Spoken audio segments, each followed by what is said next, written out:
وَلَقَدْ يَسَّرْنَا الْقُرْآنَ لِلذِّكْرِ فَهَلْ مِن مُّدَّكِرٍ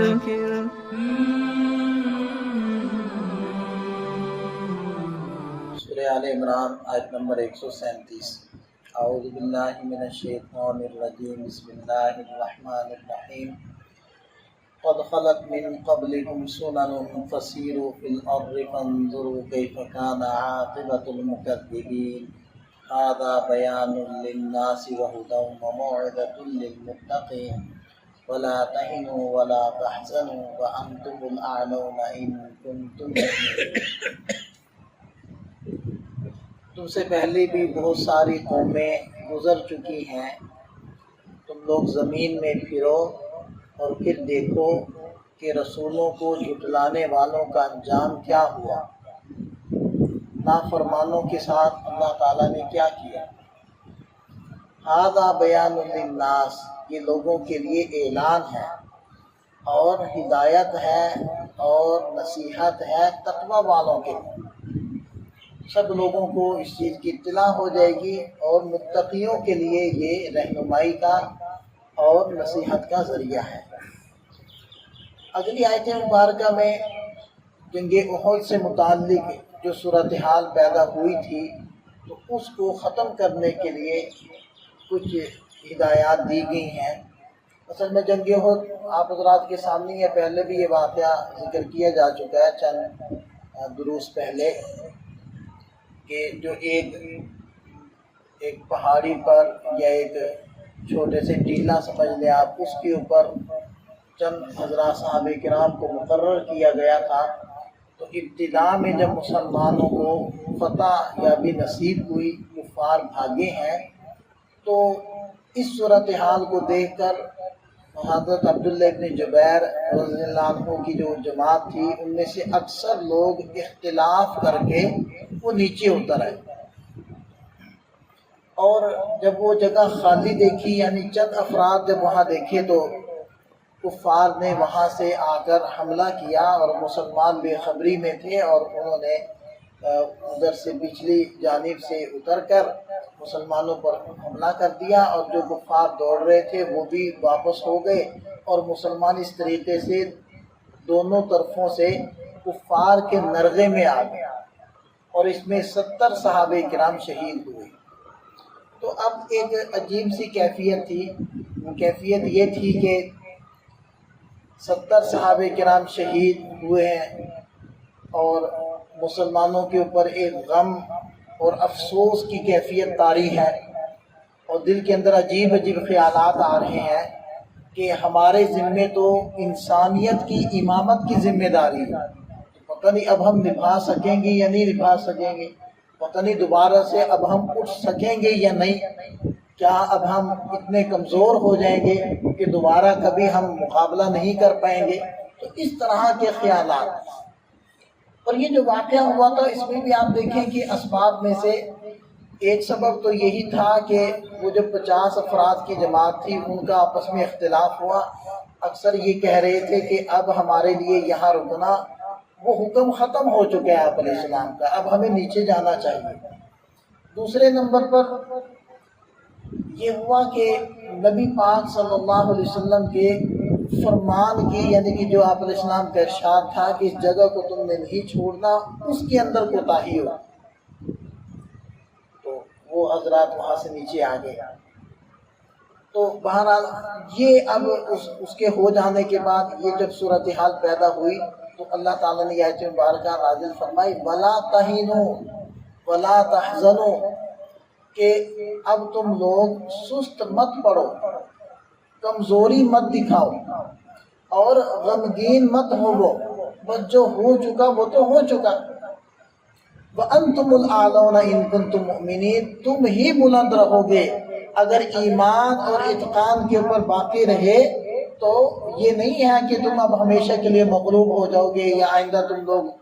مقابلہ نہیں کر پاؤ گے، نہیں،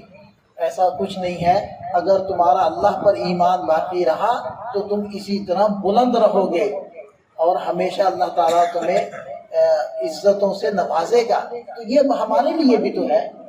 اب عام طور پر ایسی کیفیت بنا کر پیش کی جاتی ہے کہ مسلمان کمزور ہو گئے ہیں، مسلمان ہر طرف سے کفار سے گھرے ہیں، مسلمانوں کے اندر تک وہ گھس چکے ہیں۔ واقعتاً یہ ساری باتیں ٹھیک ہیں، اور کفار بھی اپنی پلاننگ کے اندر، منصوبہ بندی کے اندر بڑے کامیابی سے آگے بڑھ رہے ہیں، لیکن بہرحال اللہ تعالیٰ کا یہ حکم ہم سب کے لیے ہے کہ اگر تم ایمان اعتماد پر باقی رہے، اللہ پر بھروسہ اور اعتماد تمہارا رہا اور پھر سے تم لوگ جمع ہو گئے، تو پھر بھی میدان ہمارے پاس ہے۔ یمسسکم قرح، اب یہ تو بھی تسلی دی جا رہی ہے کہ اگر تمہیں ایک زخم پہنچا ہے، 70 حضرات آپ کے شہید ہوئے ہیں، تو فقد مس القوم قرح مثلہ، تو ایسا ہی زخم ان لوگوں کو بھی تو پہنچا ہے، یعنی اہل مکہ کو، کہ بدر کے اندر ان کے بھی تو 70 شہید، ان کے بھی تو 70 جہنم رسید ہوئے اور 70 ہی گرفتار ہوئے۔ وَتِلْكَ الْأَيَّامُ نُدَاوِلُهَا بَيْنَ النَّاسِ، اسی طرح ان دنوں کو ہم لوگوں کے درمیان عدلتے بدلتے رہتے ہیں۔ یہ ایسا چلتا رہتا ہے کہ کبھی وہ غالب، کبھی تم غالب، کبھی مسلمانوں کو فتح یابی مل گئی، ان کو خوشی مل گئی، کبھی ان کو تھوڑا سا غلبہ مل گیا، تو یہ چیزیں چلتی رہتی ہیں۔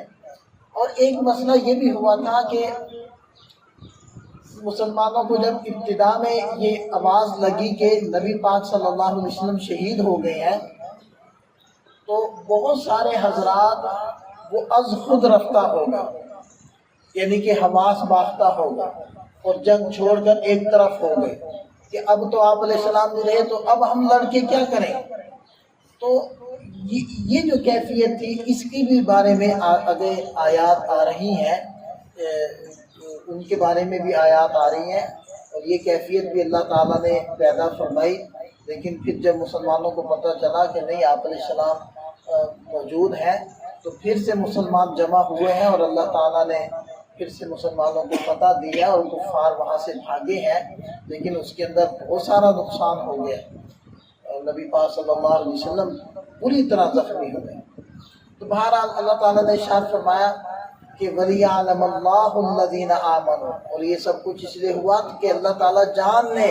کہ تم میں سے ایمان والے کون سے ہیں، وَيَتَّخِذَ مِنْكُمْ شُهَدَاءَ، اور تم میں سے کچھ لوگ شہید بھی اللہ تعالیٰ بنانا چاہتے تھے، وَاللَّهُ لَا يُحِبُّ الظَّالِمِينَ، اور اللہ ظالموں کو پسند نہیں کرتے، ان سے محبت نہیں کرتے، وَلِيُمَحِّصَ اللَّهُ الَّذِينَ آمَنُوا، اور یہ اس لیے بھی ہوا تاکہ اللہ تعالیٰ ایمان والوں کو میل کچیل سے پاک اور صاف کر دے۔ بسا اوقات انسان کے اوپر جو حالات آتے ہیں، وہ جو اس کی عملی کوتاہیاں ہوتی ہیں، اس کی تلافی کے لیے آتی ہیں۔ بسا اوقات اللہ تعالیٰ تھوڑی سی مشکل اور پریشانی دے کر بندے کو اپنی طرف متوجہ کرنا چاہتا ہے۔ اب اگر اس مشکل حالات کے اندر بندہ اپنے رب کے ساتھ جڑ گیا اور عمل کی طرف متوجہ ہو گیا اور زیادہ دعاؤں میں، استغفار میں اور اللہ تعالیٰ سے مانگنے میں لگ گیا، اس کا مطلب ہے کہ جو اللہ تعالیٰ کی طرف سے یہ پریشانی آئی تھی وہ ٹھکانے لگی، اس کا مقصد پورا ہوا۔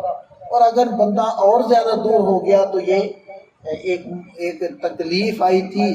اور چلی گئی، بس اس کا جو فائدہ تھا وہ انسان نے نہیں اٹھایا۔ تو یہ اللہ تعالیٰ فرمائے کہ یہ جو تکلیف آئی، تو اس کے ذریعے سے اللہ تعالیٰ نے ایمان والوں کے میل کچیل کو دور کیا، وَيَمْحَقَ الْكَافِرِينَ، اور اللہ تعالیٰ چاہتے ہیں کہ کفار کو مٹائیں۔ ام حسبتم، کیا تم یہ سمجھ بیٹھے تھے، ان تدخلوا الجنہ، کہ تم جنت میں چلے جاؤ گے، وَلَمَّا يَعْلَمِ اللَّهُ الَّذِينَ جَاهَدُوا مِنْكُمْ وَيَعْلَمَ الصَّابِرِينَ، حالانکہ اللہ تعالیٰ نے عملی طور پر نہیں جانا تم میں سے ان لوگوں کو جو جہاد کریں، اور اللہ تعالیٰ یہ چاہتے تھے کہ وہ جان لیں کہ تم میں سے صبر کرنے والے کون ہیں۔ وَلَقَدْ كُنْتُمْ تَمَنَّوْنَ الْمَوْتَ مِنْ قَبْلِ أَنْ تَلْقَوْهُ، اور تم لوگ اس موت کی ملاقات سے پہلے اس چیز کی تمنا کر رہے تھے، کیونکہ بدر پہلے ہو چکی تھی، اور اہل بدر یعنی جو بدر میں شہید ہوئے ان کے بہت سارے فضائل نبی پاک صلی اللہ علیہ وسلم نے بیان فرمائے تھے۔ تو بہت سارے حضرات کے دل کے اندر یہ تمنا آتی تھی کہ کاش ہم بھی بدر میں شہید ہوتے تو ہمیں بھی وہ سارے فضائل حاصل ہوتے۔ تو وہ ایک گویا کہ تمنا تھی شہادت کی، تو اللہ تعالیٰ فرمائیں کہ یہ وہی شہادت ہی تو تھی جس کی تم لوگ تمنا کرتے تھے، فقد رأیتموہ وانتم تنظرون، اور اب تم لوگوں نے اس شہادت کو اپنی آنکھوں سے دیکھ لیا، اپنی آنکھوں کے سامنے، ہماری آنکھوں کے سامنے ہے وہ شہادت۔ تو بہرحال انسان مشکل حالات سے دوچار ہوتا ہے، تکالیف آتی ہیں، اور بہت مرتبہ پلاننگ منصوبہ بندی فیل بھی ہو جاتی ہے، لیکن اس کا یہ مطلب نہیں ہوتا کہ اب میں کبھی بھی کامیاب نہیں ہو پاؤں گا اور انسان وہ دل چھوڑ دے اور جو ہے کمزور پڑ جائے۔ تو قرآن نے اس طرح متوجہ کیا ہے کہ اگر ایسا معاملہ ہو گیا تو اس سے اس قدر پریشان ہونے کی ضرورت نہیں ہے، تمہیں دوبارہ سے ہمت کرنا ہوگی۔ اللہ تعالیٰ ہمیں سمجھ عطا فرمائے۔ کبھی بھی اللہ کی رحمت سے بندہ مایوس نہ ہو، نا امید نہ ہو۔ جیسے بہت سارے کہہ دیتے ہیں نا جی اب اسلام ممکن نہیں، اب اس قوم کا اللہ ہی وارث ہے، اس قوم کے اوپر تو بس کوئی عذاب کا کوڑا برسے گا اور یہ ہوگا وہ ہوگا۔ ایسا نہیں ہے، ایسا کبھی بھی نہیں سوچنا چاہیے۔ بہرحال اصلاح کی اب بھی راستے موجود ہیں۔ کیا ہمارے اس وقت کے جو مسلمان ہیں وہ جب آپ علیہ السلام عرب میں تشریف لائے تھے اس معاشرے سے بھی زیادہ بگڑ چکے؟ نہیں، ان سے تو زیادہ بگڑے ہوئے نہیں۔ اگر ان کی اصلاح ہوگی تو ان کی بھی اصلاح ہو سکتی ہے اگر کوئی اصلاح کی نیت کرے۔